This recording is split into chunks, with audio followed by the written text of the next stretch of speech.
Hi, everybody, and thanks for joining our weekly podcast.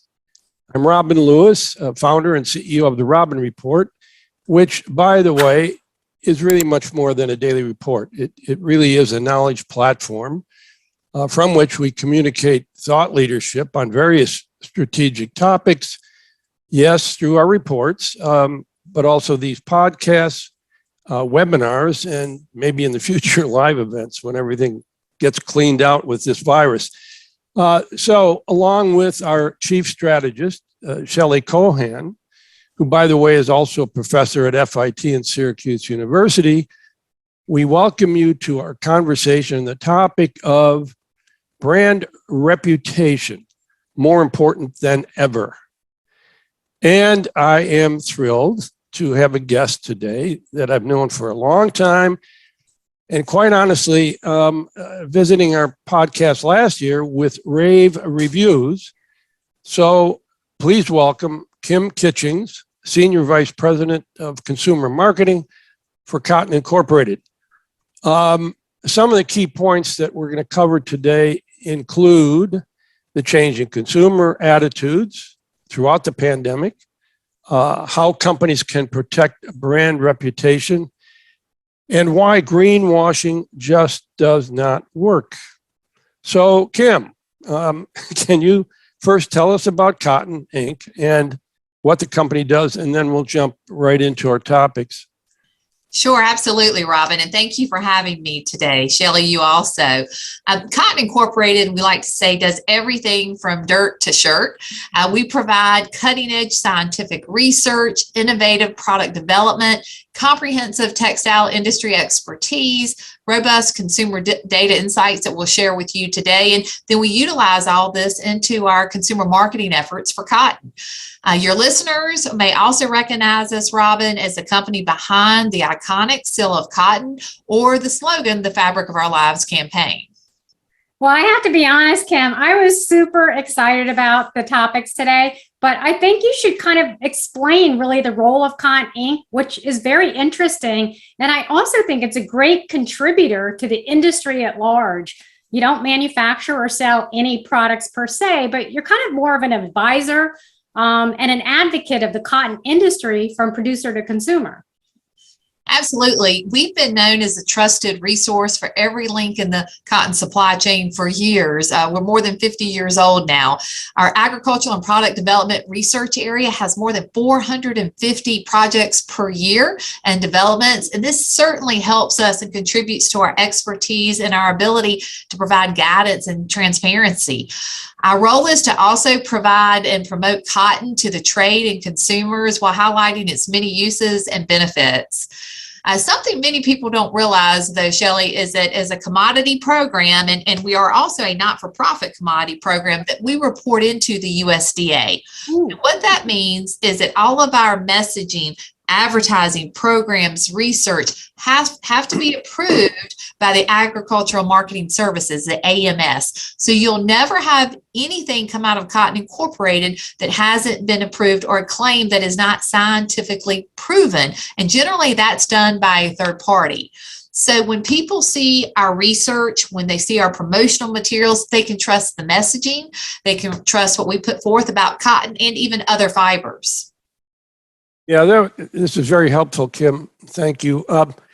And you know what? Even though Kohan Incorporated likely has great brand recognition, it's good to let our audience and the industry in general to know just how broad the scope of the work you do. I'm totally blown away with the fact that you do 400 research projects a year. Is that right? You said 400 or was more than 400? It was over 400, Robin. Yes. 450 in agriculture and product developments with mills and manufacturers. Got it, yeah. So, yeah, that's incredible. Anyway, so now let's kind of dive into what you can share about consumers' attitudes since the pandemic. Sure. Well, my role, and I've been here a long time, Robin, but I came up through analytics and now in the role I currently have. And we provide economic and market research to the textile industry globally. And this would include data about inputs, what happens with pricing of not just cotton, but other fibers, and as well as consumer habits on a range of topics. It could be sustainability, performance technologies, looking at changes in consumer behavior. But over the past 2 years, one of the hottest topics and information requests we have received has been research that we've been conducting since COVID occurred. In March of 2020, when everything locked down, we started doing research and trying to understanding consumers' mindsets and where they were. And this was global work. We focused primarily in the US, Mexico, and China. And we have now done 11 waves. We thought, Robin, maybe we would have 1, 2, 3 waves of this research, but 11 waves and spoken to more, almost 18,000 consumers to date. Wow. I think incredible. When you were on last time, you were like on wave 2 or 3. Right. And we thought it was over, right? But we know it wasn't, and the resurgence and so many things happened. And during the pandemic, it's just caused widespread uncertainty and even fear in consumers globally. And some of it's about the big things, about food safety and our health and our safety there, but even also some things we've probably never considered we'd have to be concerned about. And where do you find toilet paper? Right, things like that because of supply chain, things we never thought we'd be talking about, Robin, but we certainly have been. But what we also know is over this 11 waves of research is that consumers have continued to be concerned about the pandemic. And it actually hit its peak just this past December with that last resurgence. 75% of consumers told us that they were very concerned about the impacts of the pandemic. And to date, we're seeing consumers in our latest round of research was just March of this year, 2022. We had 74% of consumers say that they don't think things will ever be the same again because of the past 2 years. Yeah, I agree with that. So I mean, it's been a stressful time for everyone. People adapted in different ways and looked for ways to find comfort. Some of us looked to comfort food, my favorite, without a doubt. But also we did see that certainly as people were at home and working from their offices, and again, this isn't just the US, this is in China and Mexico and other places too, that they were looking for different clothing. Casual clothing that was very comfortable, and they could do that. We asked these consumers, well, what are you wearing when you're at home? And many of them told us they were wearing clothing such as t-shirts, sweatpants, and sweatshirts, because remember, you couldn't see the bottom down, right? And denim jeans was the dressed up opportunity to wear. And these consumers, when they looked at what they were wearing, it wasn't just the comfort, but the casualness, but what do I have available that I could wear in a wardrobe? So as they've started to return to work, and we're seeing it differently in New York, where you're at, North Carolina, and the percentage that are coming back, but they're trying to figure out how do we bring this comfort and casualness with us, which fortunately for us is cotton-rich items, but with an elevated style, and how will that be suitable for more dressier opportunities too, that, in our social lives that we're used to as well. Kim, I was aware of the more casual dressing, but it makes sense that consumers are looking for the natural feel and comfort of cotton. Even denim jeans had a resurgence throughout the pandemic. And a new report from Research and Markets projects that the global denim jeans market will spike to $76.1 billion by 2026, up from $57.3 billion in 2020. Cotton Incorporated does so much to help retailers and brands in the denim industry. So, please tell us about some of the ways you help these guys and our listeners to remain competitive. Yeah, absolutely. Denim is so iconic, and certainly it's a fashion leader for cotton. And what we saw during the pandemic, it went from the skinny jeans to what they called the mom jeans, the baggier, the more comfortable ones, and the style's always changing. But what we know too is that beyond sharing market information like we're doing today with you, we also have our research and development areas that does technical denim research that looks to be shared with mills and manufacturers and brands and retailers around around the world. And what this includes, Robin, are things like yarn developments, new fabric constructions, and new finishing processes that are more eco-friendly. And this is done here in our headquarters in North Carolina, where I'm out of. The R&D team, they launch 2 different collections every year of inspirational fabrics. So these are fabrics mainly, of course, 100% cotton rich, but also can be blends. But they have new and different garment processing solutions, and denim is a key component of what we do. We're also, like everyone else is in the industry, looking for eco-friendly processes that can be introduced that offer solutions to reduce use of water, energy, and chemicals, which really help us all in supply chain be more sustainable. And people that are in the denim market, they're very familiar with working with bleaches and stone washing. But now in lieu of that, we're looking at new fashion effects to be able to apply it with laser technologies. So going beyond just traditional fading and wearing, but what else we can do to add newness to the denim area. And our research and designers, they don't just stay here in this building in North Carolina. They travel and they're looking for these emerging technologies and really scouting the globe for what will help us move forward. And not only do they look for these, but they verify these and ensure that they work, that they're more sustainable solutions. And then, Robin, we partner with many people in the industry, brands and retailers, and we take these out when we can get to them and they're in the offices and show them in person, or we also show them on our LinkedIn, Facebook pages. And we have many industry websites, but one, Cotton Works, and a lot of the brands and retailers go to get information like this. That's unbelievable. It's such great information. And it sounds like Cotton Inc. is really ahead of what's happening in the market, and also working hard to develop future fabrics through emerging technologies is just fantastic. But let's shift gears here for a second. And let's talk a little bit about how online shopping and transparency has really impacted consumer behavior post-pandemic. So from the March research by Cotton Inc., it showed that there's a notable change in consumers' desire for familiarity, and also with shopping for clothes online, being comfortable shopping for clothes online that they're familiar with. So what was found in the research was that 58% of consumers shopped online for clothing, or at least some part of clothing. This was pre-pandemic. Then during the pandemic, that 58% shot up to 80%. 80%. Yeah. Incredible. Of consumers are shopping online for clothing, mostly because they're either afraid of going into stores or, safety concerns. And what I understand from the research that I read is that going forward, post-pandemic, 73% of consumers plan to continue to shop online for at least some of their clothing. So do we think this kind of attitude shift will impact consumer behavior going forward? What are you seeing?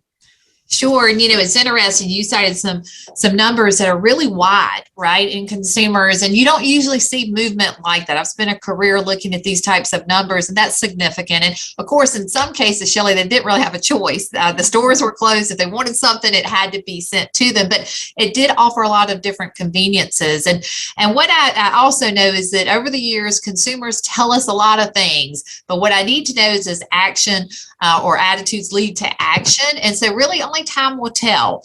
And what we like to do is to observe them in the wild or in their natural habitat, and when things are more moderate or normal, and what they will do. But I don't think there's any doubt that the pandemic really accelerated the use of online shopping, curbside services, which we're still seeing at our malls and things here, where they'll bring them out to your cars and give you the items that you order, and other conveniences too that are here to stay.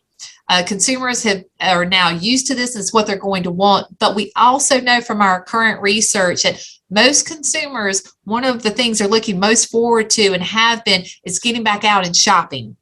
And going into the stores and picking out their clothing. Now, does that mean they're not going to shop more online? Absolutely not. That's a convenience they love as well. But remember, shopping is more than just going to get the item. It can be a social opportunity to be with others. So we're still hopeful. I don't think that retail's dead as we know it in brick and mortar. There's still opportunity there, but it's going to be a different mixture than it was before. And we also know that regardless of where consumers are shopping, that in this environment and what we're going through today, that price is so important to them. And it's price, it's durability, it's availability. These are things we never had to think about before pre-pandemic. You would go in and pretty much store shelves were full. That's not always the case still now. And with China just now coming out of lockdowns, we're seeing some lingering supply chain issues there as well. The other thing I think we have to consider too as an industry is that we're not just competing against other brands that are selling apparel, but with inflation and costs and discretionary spending that maybe is not so discretionary anymore, such as on apparel, but looking at the inflation in gas and food, what does that mean for home goods sales or apparel sales in the future? Could easily be somewhat sluggish because they are having to make trade-offs they didn't make during the pandemic. During this time too, as I think about it though, we have seen different demands from consumers and expectations, and transparency is one of those. And we've seen it in two ways. One is consumers are wanting to know what a garment is made of and also what it can contribute or how it's going to impact the environment. 8 in 10 consumers, so about 80% of shoppers, told us that it was important to know the fiber content when they're shopping online. And this is where attitudes are one thing, but then I always go to the next step that I mentioned to you, behavior. Then 75% told us that if I can't find the fiber content, I'm going to go to another online retailer and shop. That's pretty significant if they're willing to do that, because not only does the fiber content tell you about the comfort, what it feels like, it also tells you generally how to take care of it, what you can expect from it, and what that means and add the value added that it has. So that's a pretty significant shift that we did not see before the pandemic. Now, of course, we're considering that that's the style, the fit, and the brand, and retailers have everything that they want with that. But those attributes absolutely matter to consumers today more than ever, because it's not just to touch the feel. Right? You've got to have more information. And as we talk about transparency, the second part of that, without a doubt, is related to sustainability. 72% of consumers say that it's important that clothing brands share what they're doing to help the environment, and what they're doing is specifically in the clothing area. And while consumers want to know that, they're not giving our industry, the apparel industry, very good marks. In fact, less than half, 45% of consumers told us that the apparel industry is not doing such a good job on sharing what they're doing in the environment and how their products impact the environment. That's a little bit concerning. I think there's a lot of reasons for this, but one of the ones is that we know that the way we speak in the industry and the consumers speak, that there's a disconnect on what some of the terminology means. Definitely. So for example, an easy one is that when we generally ask consumers about sustainability and what that means to them, the number one item they still mention is durability or longevity. So it's not hooked like we think it is, right? The supply chain to other things we're doing to help the environmental footprint, but they're thinking how long it'll last. And, that's, yeah, it is interesting. And even after all this time, we've been doing this for a while now, so we think, oh, they know what we mean. But it's good news for cotton, because we know, again, from other research, that consumers keep cotton garments a year and a half longer than garments made from other fibers. So it's a good durability story for us. But I do think that there's an opportunity there for all of us in the industry to help educate consumers and let them know what our terms mean and make certain that it means what they think it means. And that just gets us to one of my favorite words. My team here at Cotton hears it all the time, but I ask them about how relevant are you? With what we're taking out to consumers and talking with them about being forthcoming, if it's not relevant, they're not going to care. So knowing what resonates with your consumer, with our consumer, and how to communicate with them is just so important today. And we know that terms such as natural and recyclable are part of the consumer's everyday jargon now and language. But then when you move to the next phase of, say, biodegradability, or looking at things like microplastics, there's been significant shift in awareness, but it's not quite as familiar as the other terms. And for heaven's sakes, if you're trying to talk to them about carbon offsets and greenhouse gas emissions, they may just click off of you and go elsewhere. That's true. So I think just really understanding where they're at and where we're at is so important, and how sustainability marketing translates to a bottom line. And it's not even how, sometimes if it does. And if it's more just about letting them know what we're doing and awareness and having confidence that the brand is doing the right things. I like to say all the time that sustainability marketing is really a ticket to the game, but sustainability alone is not going to win the game for you.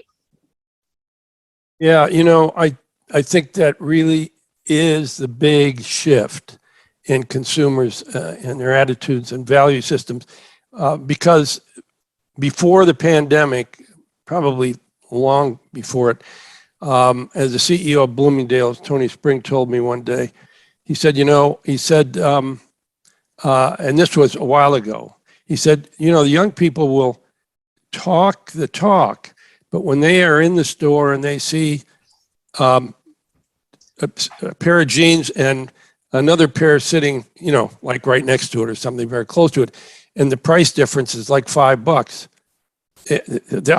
they'll take the lower priced pair of jeans. But I really do believe what you're saying today. It's sticking. It really is. Yeah. And it's going to be even greater now with inflation right now, Robin. Oh yeah, absolutely. And we're not seeing it in apparel prices yet, but we are seeing it, like we said, in the other goods. We're all seeing it, and they're going to have to make choices. Yep, exactly. So yeah, research in general shows consumers are increasingly thinking about the environmental impact. Thank God, of their clothing, and they are looking for ways, to dress more sustainably. Among U.S. consumers, we see a 14 percentage point jump in those who say sustainability has a moderate or great influence on their clothing purchases, from 43% in 2017 to 57% in 2021. Well, terms such as sustainable, well, by the way, 72%, I think you may mention that, eco-friendly, 68%, and natural, 63%. These resonate with consumers looking for environmentally friendly clothing. Yeah, I think one of the biggest challenges we have in the industry is really lack of what I would say is standardization. So being able to communicate, what does sustainability mean? Consumers look for various clothing attributes, and they need to know whether the clothing they wish to purchase is sustainable. So attributes such as, is a garment made from natural fibers? Is a garment made of recycled materials? Can it be recycled after use? Clothing made with biodegradable fibers also. So 3/4 of US consumers say that fabric is very important in determining the sustainability of clothing. And I might even just add to that, there's a lot of consumers out there that don't even know what natural fibers are. Oh yeah, that's right.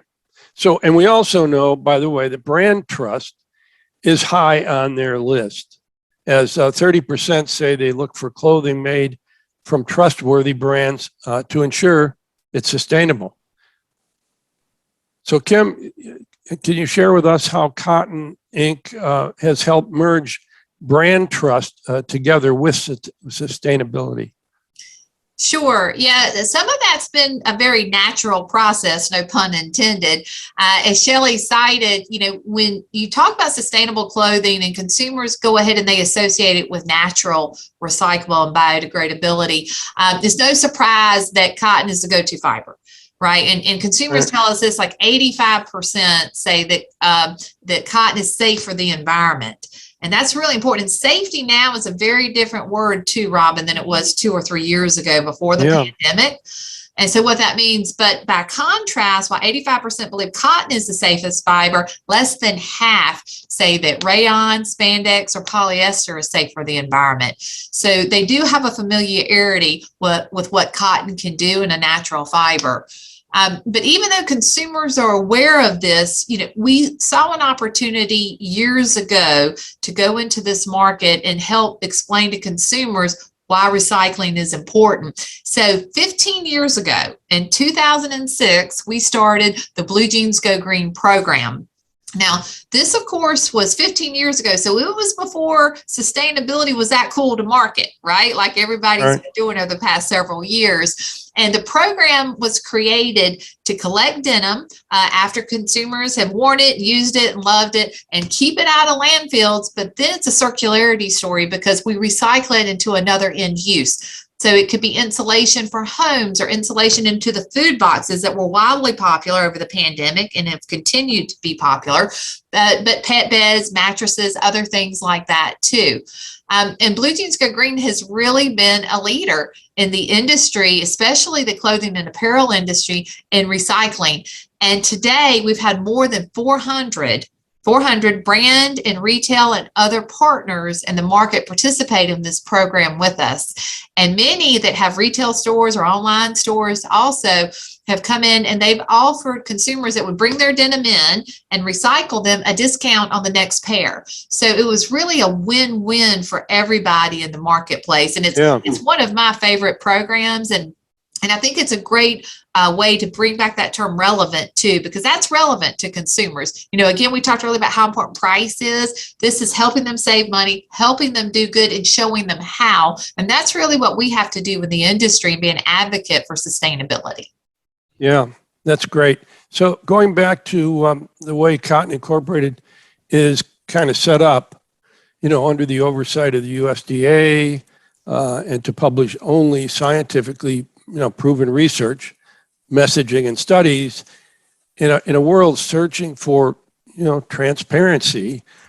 This should be a significant assurance to companies looking to establish their credibility. So, and what about the iconic seal of cotton? How has that helped, Kim? Yeah, sure. Well, before I jump there, let me just assure everyone that there's no greenwashing going on at Cotton Incorporated, not with the USDA involved and the process we have to go through to get things approved. Across the company, people can share stories with you about that. But we are very fortunate in that we are able to continue to leverage an iconic seal that was created in 1973, so over 50 years ago. And it is a quick and easy identifier, regardless of the age of the consumer or who is out there, to identify the product contains cotton. And if you think about apparel today, when you go to look for it or look for the tags, it's hard to find the label. One of our key messages is always check the label, but the seal does that when it's there front and center. And it could be on apparel, men's, women's, children's wear, home goods, or even feminine hygiene products that contain cotton in it. And we've known it's been almost 2 decades now that more than 8 out of 10 consumers are aware of the seal. So when they see it, they know what it means. It's right here with me, right? It's a great logo to have as far as what it represents. But more importantly than that, it also has come to convey sustainability, that consumers believe that a brand that uses the seal have sustainable actions and that they're trustworthy and they can trust that brand. And we know that the consumers would love to see more of those out there when they're purchasing products, to help give them what they want in that safety, to know that it resonates with them. So the good news when we talk about trust, we have permission from consumers to play in the space of sustainability, and you have to have that sometimes. Yeah, the seal has been around for a long time. God, this telling you how old I am, I guess, but it's sustainable itself. Anyway, Yeah. So we're kind of winding down here in terms of time. So, but Kim, do you want to give us some final closing thoughts? Sure. Yeah. I think as we talk about this, Robin, and I think about it, the real challenge for all of us in the industry is that brands have to remain relevant. And we have to be authentic in who we are and not try to be someone else. And Cotton has to remember that too. We have to be true to who we are. And part of that is knowing that consumer, and also knowing why they buy our product. Why do they buy cotton? What do they really want or expect from us or from another brand?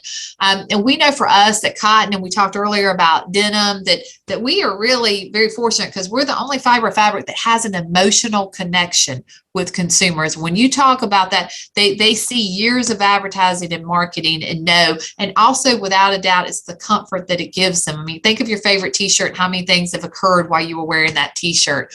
But to remain relevant, we've had to continue to evolve in all of our marketing tactics, and just think about media diversification and where we appear today with social handles and other things. And many of the brands, of course, are doing that as well. But you've got to have messaging that's relevant regardless of the tactics that you're using, and be in the space that the consumer is today.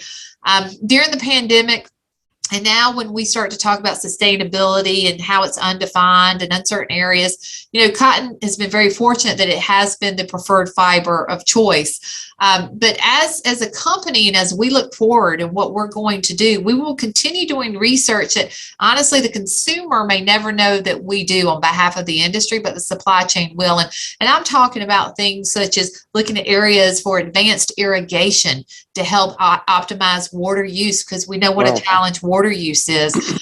Looking at also improvements in agricultural practices around the world that don't just benefit us here in the U.S., but globally. How do we define circularity? What about standards around that? What about decreasing greenhouse gas emissions? What part does cotton play in that? Minimizing microplastics, really looking at developing standards. I think Shelley hit on that earlier, and how does that impact all of us in the textile industry? And of course, in the area I represent mostly, we'll continue to understand consumer behavior and take these messages out to share with brands and retailers and even consumers so that they can continue to have the confidence and the trust in cotton and its inherent sustainable abilities in the future that we have.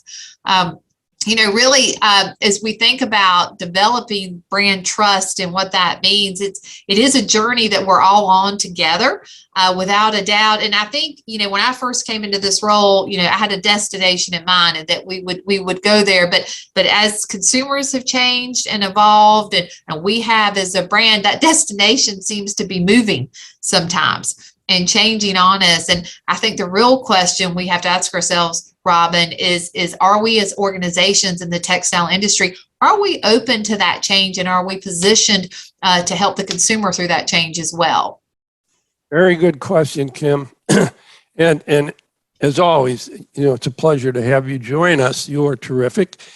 And thank you so much. All of what Cotton Incorporated does for the industry and the cotton growers, and for real, what you guys do is incredible. I think you're the best kept secret in many ways.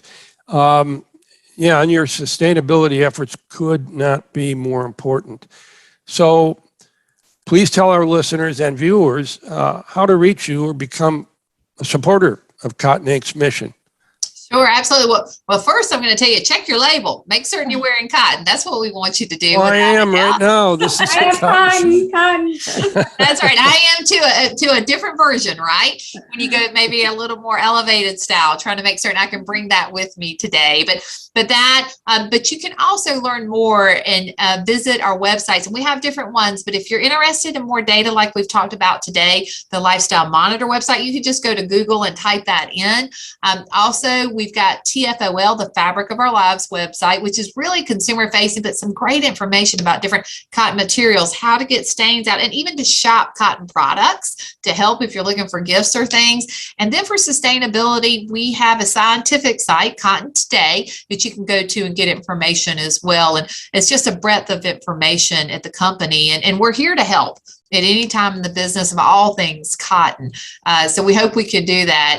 And Robin and Shelley, thank you for having me. I always love to come and share the message and let you know what's going on at our company at Cotton Incorporated.